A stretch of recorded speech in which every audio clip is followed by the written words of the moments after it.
ఇప్పటి పోరలకు పురాగా ప్రేమ అంటే ఇల్వ లేకుండా పోతుంది. కొందరైతే ఎవ్వల తన పైసలుంటే ఆళ్ళతోనే ప్రేమ అంటారు. అటెనక ఏదైనా చిన్న లొల్లి కాగానే బ్రేకప్ అంటారు. కథం ఎవ్వల దారాలు చూసుకుంటారు.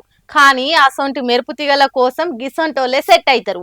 ప్రియురాలు కాదని బ్రేకప్ చెప్పి పోతే ఇన్నొద్దులు ఆమెకు పెట్టిందంతా కక్కిపిచ్చిండు జిఎస్టీ తోని సహా. ఇంతకీ ఎవరా వీర ప్రేమికుడు అంటారా? లేటెందుకు మీరే చూడురిగా.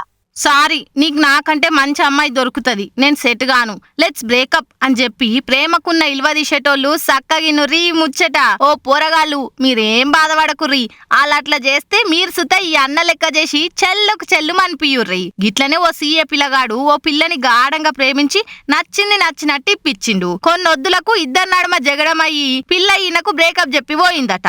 ఈయన మెదడులో ఏం తిరిగిందో ఏమో గాని ఆమెకు పెట్టిన ఖర్చు మొత్తం లెక్క రాసి పిల్లకు పంపిండు. కాఫీలు సినిమాల ఖర్చు నుంచి మొదలు పెడితే క్యాబ్ ఖర్చుల దాకా ఓ లిస్ట్ వేసి అందులో ఇంకా నెలకైనా ఖర్చులు సుత చేర్చిండు. 7 నెలల సంది ఆమెకు దగ్గర 2 లక్షల దాకా పెట్టిండట. వీటికి 18% జిఎస్టీని కూడా జోడించేసరికి ఎరకైనోళ్ళంతా నోరెళ్ళ పెడుతుర్రు. మరీ అజీవ్ ఏందంటే అలా దోమల కోసం పెట్టిన మార్టిన్ కాయలు కూడా ఉన్నది. ఇంతటితోటి ఆగలేడు బిడ్డ. ఈ పోస్ట్ ను ఇన్స్టాగ్రామ్ లో షేర్ చేసిండు. దెబ్బకే లక్షల వ్యూస్, ఎరైటీ కామెంట్లతోని దూసుకపోతుంది వీడియో. ఒకలేమో అలా తప్పేముంది, అసొంటోళ్లకు ఇదే కరెక్ట్ పద్ధతి అనంటే ఇంకొకరు ఆఖరికి దోమల బిల్ల కూడా ఇడవలే అని నవ్వుకోవట్టే.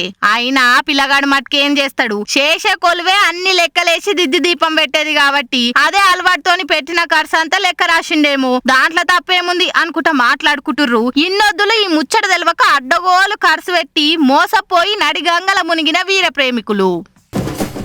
అబ్బబ్బా, ఏమెండలు దినామింత మండుతూనే ఉన్నాయి గాని భూతల్లి సల్లబడతనే లేదు.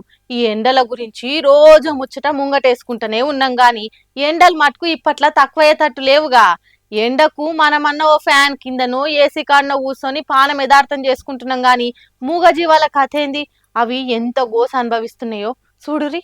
జర సల్లవాడొచ్చు పానం గజరాజుకి. చాలా మంది ఏనుగులను జీవనోపాధి చేసుకుని బతుకుదెరువు ఎల్లదీస్తుంటారు. ఈ ఎండలకు కార్లల్లా బస్సులల్లా పోతేనే వేడికి చేస్తున్నాం. గసొంటి అవిటికి నెత్తి మీద నీడలేక కింద కాళ్ళకు చెప్పులు లేక ఎంత గోస తీస్తున్నాయో. అందుకే ఈ ఋషులు పైప్ తోటి తానం చెప్పియంగానే దాని పానం సల్లబడ్డది కావచ్చు. ఈపుకు కూడా కొట్టుమని ఎట్లా మరుతుంది చూడురి. ఏం చేస్తాయి, అవిటికి నోరు కూడా లేకపాయే గోస చెప్పుకోనికే. అందుకే మీరు కూడా జర ఎండలు సల్లబడేదాకా మూగ జీవాలకు ఇన్ని నీళ్లు పెట్టి కుదిరితే తానాలు చేపించి పుణ్యం కట్టుకోర్రి. ఇక ఈ ముచ్చట ఇట్లుంటే జైపూర్ కాడ పొద్దంతా ఎండలకు తిరుగుతున్న బండ్లకు, కార్లకు, బస్సులకు ఓ మిషన్లకెళ్లి నీళ్లు ఇడిస్తే అవి ట్రాఫిక్ లాగిన అన్నిటి మీద పడి జరసల్ల పడుతుంది. అసలే వేడికి బండ్లు హీట్ ఎక్కువయ్యి నడుపుతుండగానే పేలిపోవట్టే. అందుకే ఈ ఆలోచన చేసిర్రు. మీరు సుతా జర పైలంగుండుర్రి. గాలి తిరుగులకు బయటకు తిరగకుండా ఏదన్నా అక్కడికొచ్చే పని ఉంటేనే ఎల్లుర్రి. ఏమంటున్నాం?